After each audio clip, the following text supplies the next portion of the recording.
coming this morning. It's really an honor to be back here, Kane University, my alma mater. Graduated here not too long ago. I remember coming to these conferences all the time when I was going to school here. They've been really incredible places to find inspiration and just get motivated to learn more about design and just general creativity. And I want to thank Rose and Robin. They've done an incredible job year after year of putting this conference together, getting great speakers, and giving us a really good place to just be inspired every single year. So let's have a big round of applause for them.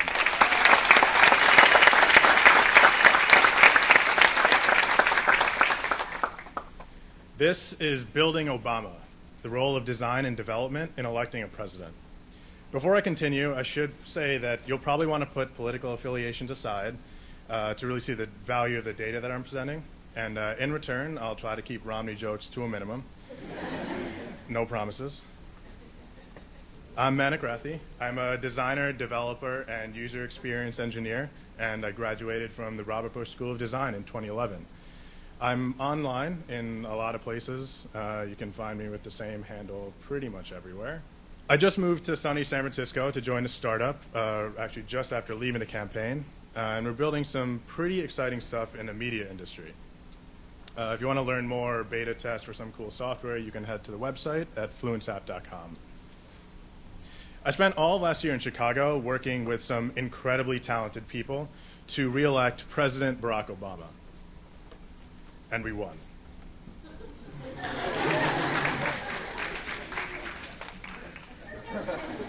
Around August of 2011, I stumbled onto a job ad that had the usual jargon, a cool description, a lot of requirements, talking about responsive design, web technologies, understanding of typography. But it had one really specific thing that caught my eye: job perks. You'll be working for the President of the United States. I thought it over, and I hit apply and immediately forgot about it. And a few days later, I got an email. And I read this subject line a couple times. I thought it was spam at first. And I took a minute to check if it was real. And once I realized that it was real, I took a really, really long minute to figure out what to do next. Ultimately, I replied, I interviewed a couple times, and then I got an offer. And well, when you're asked to work for the president, you don't really say no. So I packed up my camera, and I head out to Obama for America headquarters in Chicago to be a front-end developer and a user experience engineer. And on my first day, I heard something that really stuck with me. Working on this campaign is special. It's like building a plane in midair. And it turns out that this was a pretty true statement. President Obama's campaign team in 2008 had a tiny team of designers and developers, and they did amazing things. They were thought of as the most advanced political campaign in history, rightfully so. Until 2012. Everything in 2012's campaign was done in-house. We had a tech team that built incredible APIs and software. We had an incredible design team that made every visual element you saw: branding, print, web design. Everything you saw with an Obama logo, an official Obama logo, was done from this design team. And then we had the front-end team, which I was a part of, that built all the web properties for BarackObama.com and quite a few things I'll be talking about today. We had teams dedicated to email, to analytics, to advertising. These teams had people at the top of their fields that came there for one specific job: to put their talents to use to elect the president. Every single Obama-related thing that you saw was data-driven and an incredibly precise effort from the campaign. There have been a lot of articles written about what we did, the various teams within OFA, the products we built, our websites, and more. I wrote a blog post a few months ago that aggregated all those links together, and that's available at this URL, bit.ly/OFA-articles. The second link, which would be a good follow-up to this presentation for anyone that's interested in web, it goes to my more technical and in-depth case study about the Barack Obama contribution platform. If you're interested in development, design, or really anything related to web, or even the campaign in general, you should take a look at that whenever you have some free time. Now, all these articles talked about what we built, but in the end, we just built tools. We built tools to help our field ops be successful. We built tools that would help register voters. We built tools that would spread info about voter ID and just inform citizens in general. Now, one thing that didn't change from '08 to 2012 is the fact that the Obama ground game won him his presidency. The people that left their lives behind to go to battleground states, to go door to door registering voters, informing people about the specific laws in their area to go and vote, these are the people that are the true heroes of the campaign, and I think we should give them a round of applause too.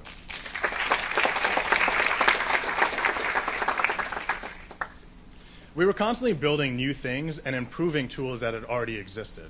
One of the first projects that I worked on was the Barack Obama call tool. The barrier of entry to help campaigns was really high. You needed transportation, you needed a car or to live in a city.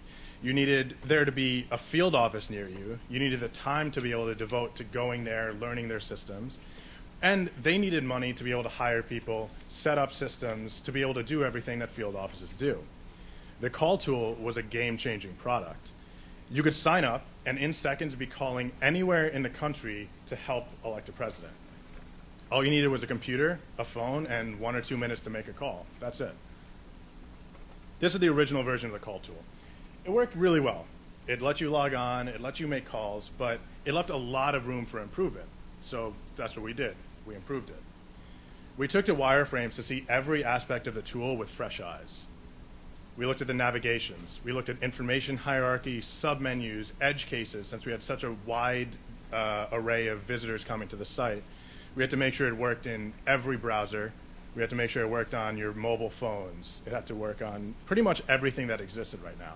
And that's a pretty daunting thing, because when you see 10,000, 50,000, a million people coming to something you built and knowing that they're using different things, that's a pretty terrifying thing, because when it's broken for one person, that one person is going to tell everyone.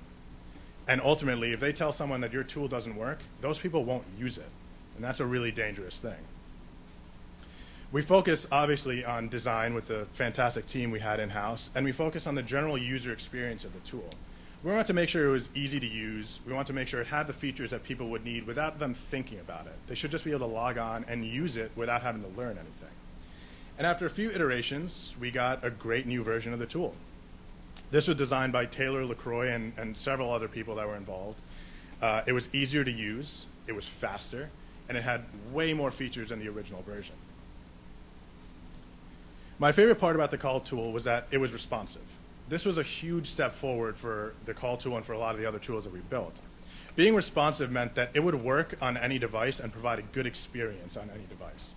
If you went to the call tool on an iPhone or an Android phone, it would work and it would apply itself to that screen. So you wouldn't be pinching and zooming, you wouldn't be trying to figure out how to use it, it would just be like a native application on your phone. It would allow you to use a little netbook somewhere or your big desktop screens. Anywhere that you were, you would be able to log on, use this tool, and be part of the campaign. This photo behind me is Debbie Wasserman Schultz. She's the chair of the Democratic National Committee, and she's using the call tool on her iPad just a day after it launched. If she tried doing this with the old version, it just wouldn't work.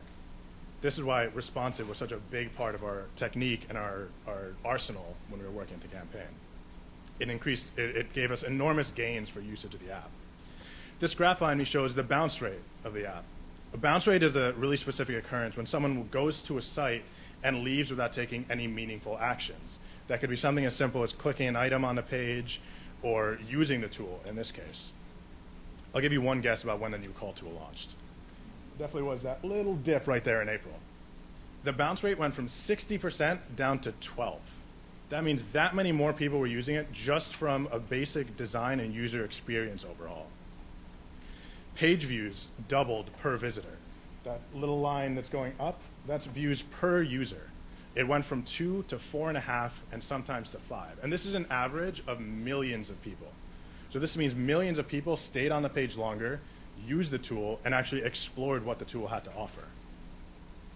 Another major release that I'm sure anyone here that's a supporter, you probably heard about this, was Dashboard. Whether you use it during the campaign or you read any news about it after, Dashboard was another game changer. In past elections, field offices would all work independently. They would get money to set up an office, they would buy equipment, they would get desks, computers, all things like that. But they would all be working independently, and they would have to communicate through emails and phone calls to other field offices and to headquarters. Ultimately, when they started registering voters, they would add stuff into a Google Doc or maybe Microsoft Word or Excel, or even write it down in a notebook. And this data would have to be transcribed and then sent to headquarters. And this was a huge delay. When you're working on something like a campaign, every second is important. So having 2 or 3 days and being behind the actual data in the field would affect strategies. People would make a lot of mistakes in this process too. You know, when you're writing down data one time and then you hand a notebook off to someone else and they have to type that up and send it as an email, there's mistakes. Everyone makes mistakes when they're working on stuff like this. It was too messy for a campaign. And Dashboard changed that. It allowed people to create field offices online in about 10 seconds. You could sign up for an area, join a group, see what tasks need to be accomplished to manage the goals of the day, and just get to work. You could jump on and start sending emails to constituents. You could send emails to people that signed up to request information about voting. You could send an email about voting locations or voter ID laws, because they were different in every single county. This was one of the early views of the app. It was cohesive and efficient. Every tool had a really specific purpose and a specific place in the app. And this was also a responsive tool. So if you visited this from your phone, it would adapt and match whatever screen you were visiting. This was a little bit more difficult to tackle than the call tool, because it was about 15 times bigger. In fact, if you look closely at the bottom right, the call tool was inside of Dashboard. That shows you the scale of what this application was. I could log on from Montclair, join a local field office, see what tasks need to be accomplished, maybe calling people about the Affordable Care Act, jump on the call tool, and within about 15 seconds, I was part of a campaign. That's something that's pretty special. It's something that couldn't be done before. Anyone, anywhere, is part of a critical campaign. And you could have done what I did and moved to Chicago and try to be part of it. You could have volunteered, but not everyone had that option. You know, if this was '08 when I was in school, I couldn't do it. I didn't even volunteer back then. It was too difficult to be able to juggle that. But if something like Dashboard had been around, you know, it lowered that barrier so well that anyone, anywhere could be part of it. Even if you weren't in this country, you could make calls to people, you could send emails to people, and you could help out in an election that was really important. At the beginning of April, I joined the contribution and optimization teams, and we focused on fundraising under Kyle Rush, who is the Deputy Director of Development. This was a tiny team of 6, and we were in charge of building and optimizing our donation forms. Over the course of the campaign, we generated more than 500 million Google Analytics custom events for our testing. These events told us whether users were clicking on certain parts of the page, whether they had issues donating, if they hit any roadblocks, and other specific behaviors that we could tackle as issues to fix for the next visitor. We ran over 1,000 A/B tests, received about 80 million page views, close to 4.5 million donations online only, over $700 million donated only online, 125 million of which were directly from our testing and improvements. We used really granular data to come up with new ways to make it easier to donate to the campaign. We'd run A/B tests, which would compare 2 types of headlines, for example, or even larger, 2 completely different layouts. And after about 10,000 people saw it, we'd look at that data and see whether it was successful or not based on conversion rates, donations, and a lot of things like that. If it was successful, we'd immediately build it into our regular pages, redeploy, and update everything. So you, as a user, would come to these pages. You'd have no idea a test was being run, but your actions would directly affect how our pages looked. So if you went to a page and didn't donate and left, that would affect whether the headline on that page would exist after that day. Daniel Ryan, the director of development, had this print hanging over his desk. I thought about it every day when running user tests, because it's really easy to talk about data like $700 million or 1 million users or 10,000 users. It's really easy to say that, but when you think about it, everyone in this room was one of those numbers. Everyone that went to BarackObama.com was one of those million users. It was really important to think about every single use case that we could. Someone that was visiting the website from Texas on their iPhone, if they had really terrible connection and the page took longer than 2 or 3 seconds to load, they would leave. We had to think about that person just like the person that was sitting in Louisville on the fastest connection on the planet, loading it on their brand new desktop computer. Every single user was important to us. And to this day, this is something that I focus on when designing or developing anything. This was day 1 of our donation form. In the best case scenario, someone that wanted to donate would come here, fill out about 35 form fields. They'd have to get their payment information, input all of that data, try to submit it, and ultimately would probably hit an error. If any of you use this page, I'm really sorry. That was awful. You would go through this, and then you'd hit submit, and maybe you had a typo in your name, or you hit a number by mistake. You'd have to go all the way back up to the page, fix that, submit it again, maybe there was another error. It was a really tough experience. And when we're talking about donating to a campaign, the experience is really important because we need the money. We need you to donate, whether it's $1, $5, $10. That was the core of the campaign. So we had to make sure to improve this. So we started improving that step by step. We introduced a Save Payment Info program, a simple way for people to save their info when they went to the form. So you could donate, and then you'd hit a page just like this, and you could save your payment info if you wanted, or you could leave it for another day or never do it, really up to you. But it would allow you to do a lot of things, like using quick donate links on emails. When you got an email asking for a donation, maybe to enter a contest like Dinner for Barack, you could click the quick donate link and be done if you saved your payment info. You didn't have to go to a page. You didn't have to log in anywhere. You didn't have to fill out any info. You saved your info because you donated the last time, and now it's the easiest thing for you. We want to reward users that are helping us. Why make it more difficult for these people when they're going out of their way to donate to the campaign? Next, we started making some larger design improvements. We made better amount buttons. We used a larger photo of POTUS, and naturally him smiling was a big bonus. The photo itself improved conversions over 7%. That's a huge jump. Again, talking about the numbers, 7% is about 60,000 users. It's a lot of people, and that's a lot of money, even when they're donating just $5 each. We tried alternate displays for form elements, moving the labels to the side, anything that would make it easier to scan the page and get through it quicker. We darkened backgrounds to give the page some more contrast and bring your eyes straight to the form. And each of these changes was a 6% increase. Again, that's a lot of money coming in. Since the photo of POTUS helped so much, we figured if we make it really, really big, people are going to want to donate more, right? So we made it as big as we could. If you had a really big monitor, his face was huge. We adjusted aesthetics of the form, we condensed it, centered it, and made a really clear headline on top. I built this page myself, and I thought this was going to kill it. I thought this was going to be the best thing I ever did. This, however, is an example of one test that failed. This reduced donations and conversions by 3.5%. Naturally, it was scrapped, and I was heartbroken. We recorded a quick video of my boss using the donation form for user testing, and I want to show that to you really quickly.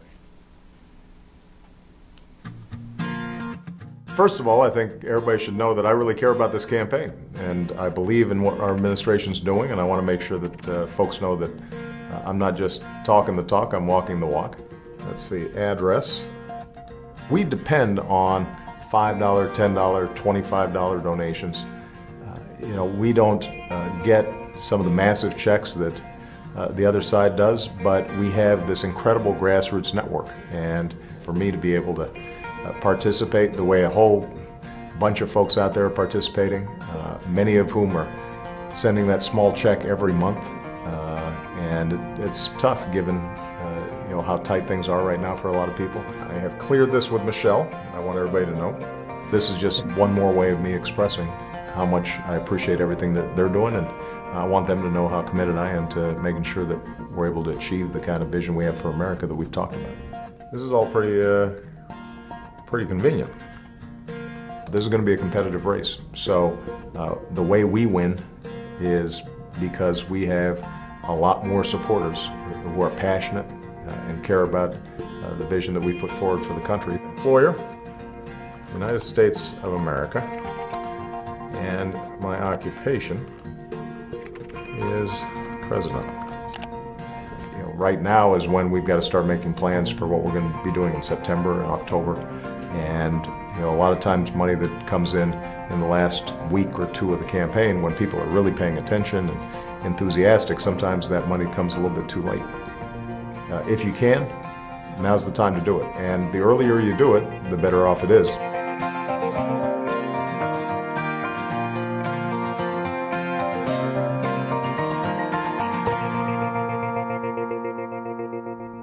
I would like to save my payment information.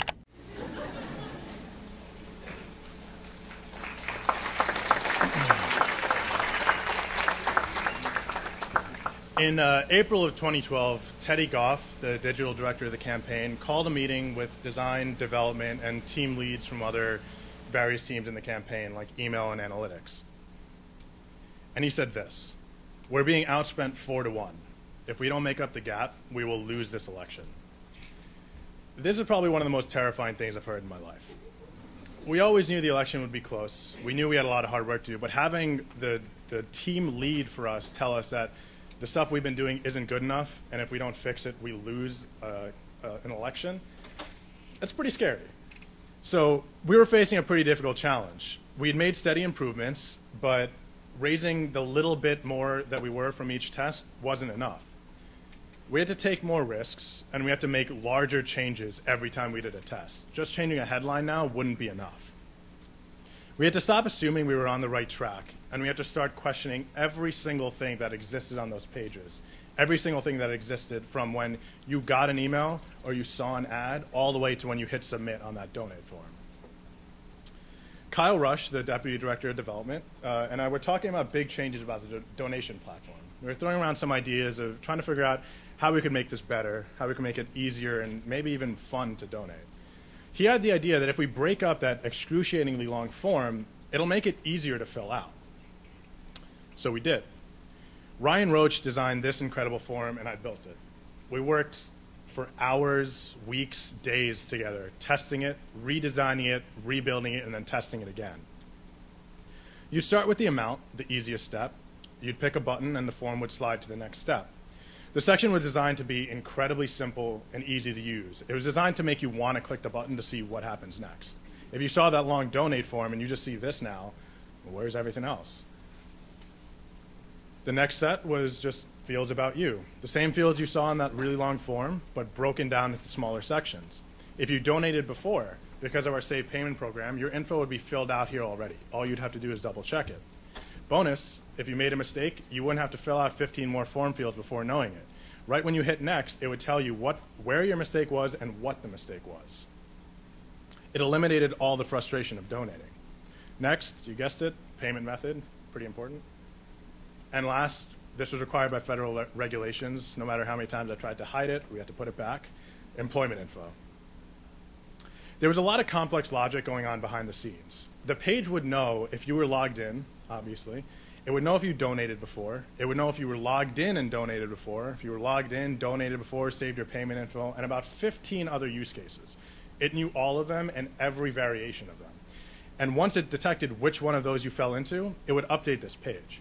So if, for example, you were a tester like me, that's Karab Amabo, our testing name. That's just his name backwards, don't worry. There it is.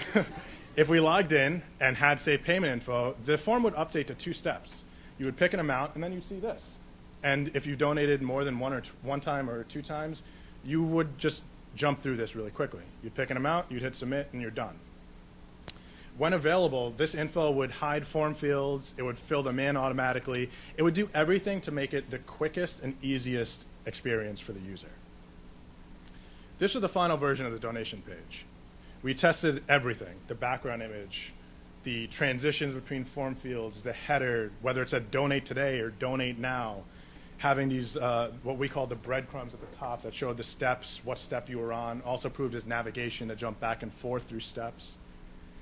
This increased donations 5.5% on launch. It increased saved payment conversions 14%.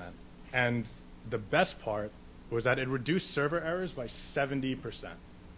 People that were doing this didn't have mistakes anymore. Just breaking it up helped. Having errors in line and very helpful instead of just saying, uh-oh, something went wrong, saying, looks like your email has a wrong character, helped a lot.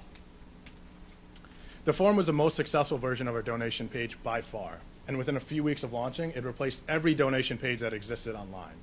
All the dinner with Baracks, the other contests, having dinner with Beyonce and Jay-Z, all those things had this sequential module on it. And on November 2nd, we were really pleased to see that someone else thought it worked so well that they should use it too.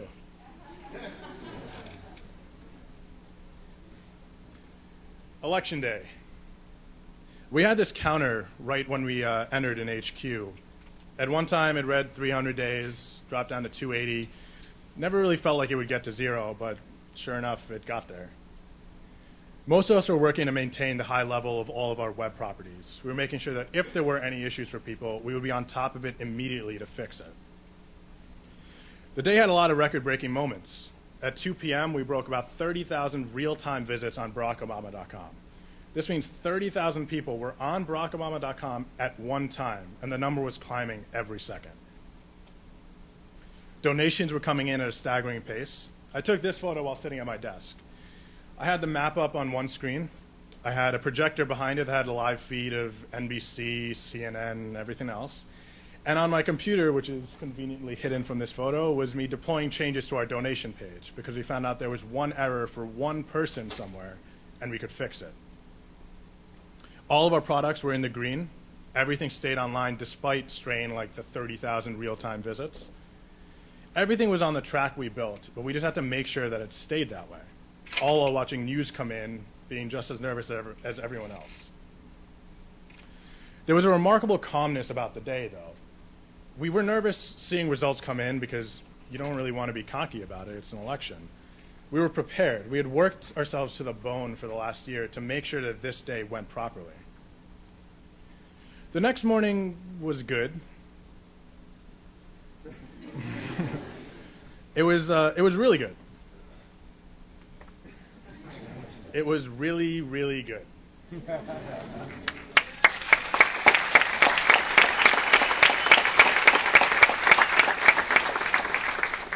It might have been one of the best days of my life.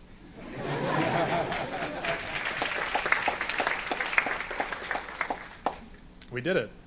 It was a long road. It was a really tough challenge, but we accomplished everything that we had set out to do. Now, before I wrap up, I want to leave you with something that I heard Wilson Miner say a few years ago that really stuck with me. When we're gone, all that's left of us is what we've made. The things you and I make may not leave a visual footprint on the earth, but everything we make takes up space. It creates noise. It competes for attention. What do we want to spend more time with? What do we want to shape us? What nourishes us? What do we want to grow? I think we all have an idea. We all have something we want to make for no reason other than to have it exist. Something small but meaningful. You know what we get to do when we leave here? We get to go make things.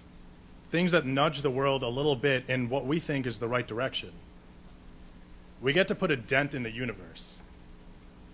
This is a great job. Thank you.